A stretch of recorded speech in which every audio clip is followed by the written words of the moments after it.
Em nosso encontro de hoje, vamos continuar a explorar o princípio da interdependência, que nos últimos encontros a gente veio explorando em diversos ambientes, né, que a gente pode encontrar com outras pessoas. Hoje vamos focar nos espaços aí, basicamente, de reflexões que dizem respeito ao mundo do esporte e da política. Antes da gente mostrar as reflexões, né, contextualizando, né, os nossos princípios, né, constituem o primeiro pilar da nossa metodologia. E o princípio da interdependência, né, diz que o nosso comportamento é interdependente com o daqueles que convivemos.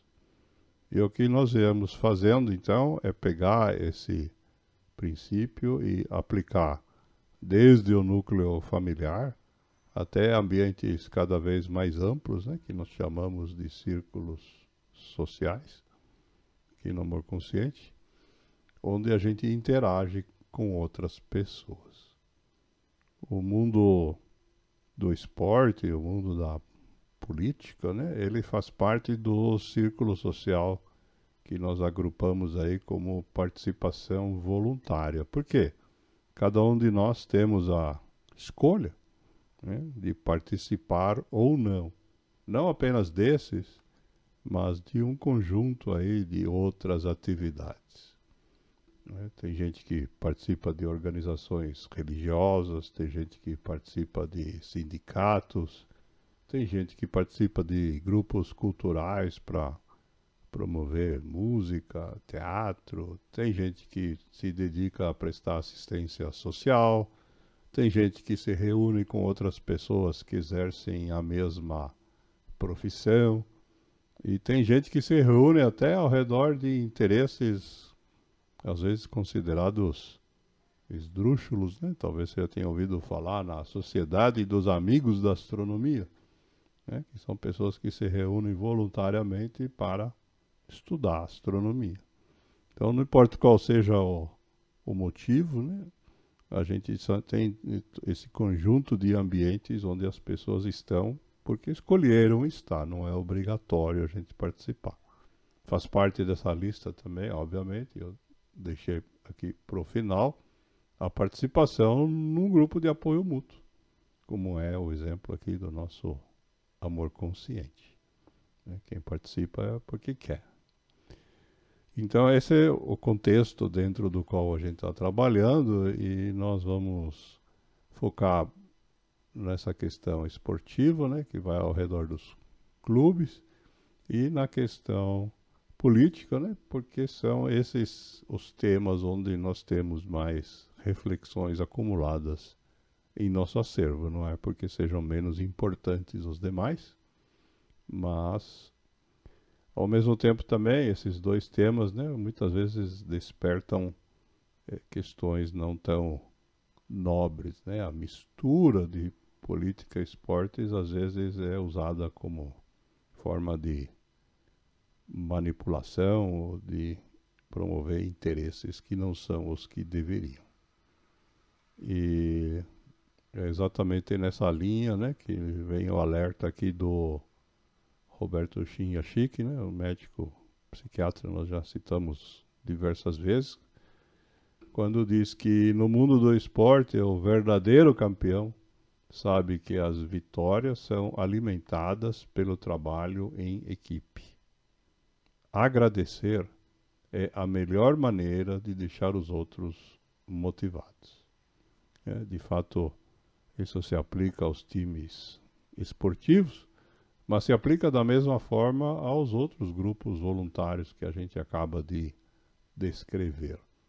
Em nenhum caso nós, no ambiente de voluntariado, podemos trabalhar sozinhos, temos que trabalhar em equipe.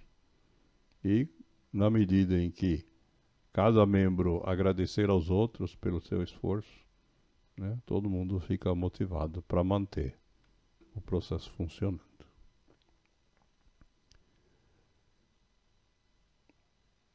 Na sequência aqui temos uma reflexão do Albert Einstein, né, que nos alerta que quando nesse universo aí a gente encontra pessoas que ele chama aqui de espíritos grandiosos, digamos assim, pessoas acima da média, né?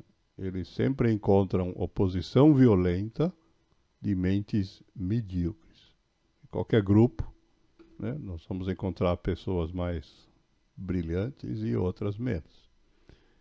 E, infelizmente, acontece, né, que as pessoas, o que o Einstein chama de mentes medíocres, acabam, de alguma forma, se opondo à ação de quem é mais brilhante.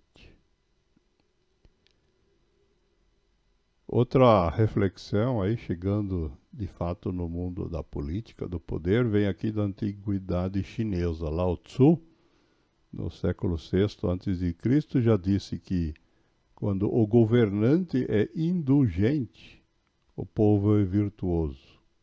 E quando o governante é rigoroso, o povo prevarica, né? O governante, no caso da antiga China, era o imperador, né?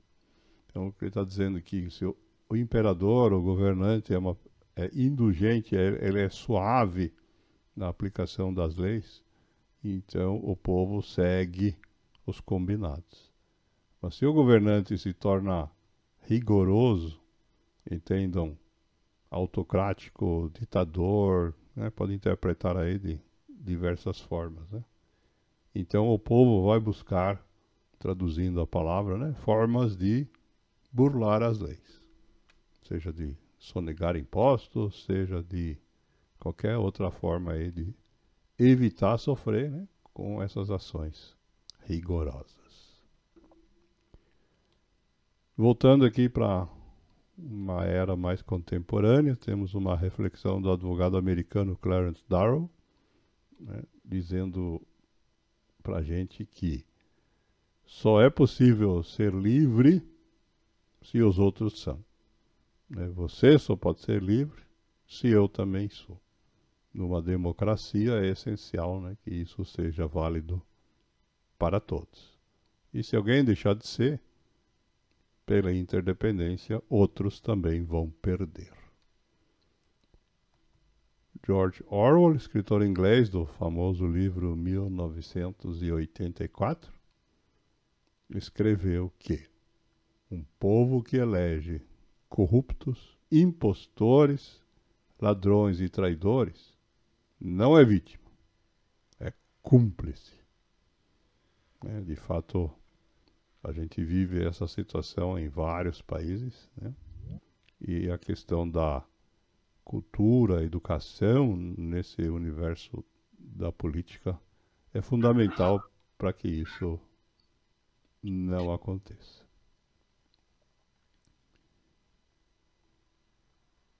Outra reflexão aqui do Rabino Newton Bonder sobre essa questão da interdependência, né, diz que sob o capitalismo o homem explora o homem, né? Sempre tem alguém que acaba usando o trabalho do outro. Mas ele nos alerta, sob o socialismo acontece o contrário, né? É uma afirmação meio sarcástica, né? Mas de fato a gente tem que, não importa qual seja o sistema de organização política, podemos chamar de capitalismo, de socialismo ou de qualquer outro nome, sempre vai acontecer, né, que haverá alguns que estarão em posição inferior aos outros. Alguém vai ser eleito, alguém vai ser nomeado, né? Não tem como a gente escapar disso.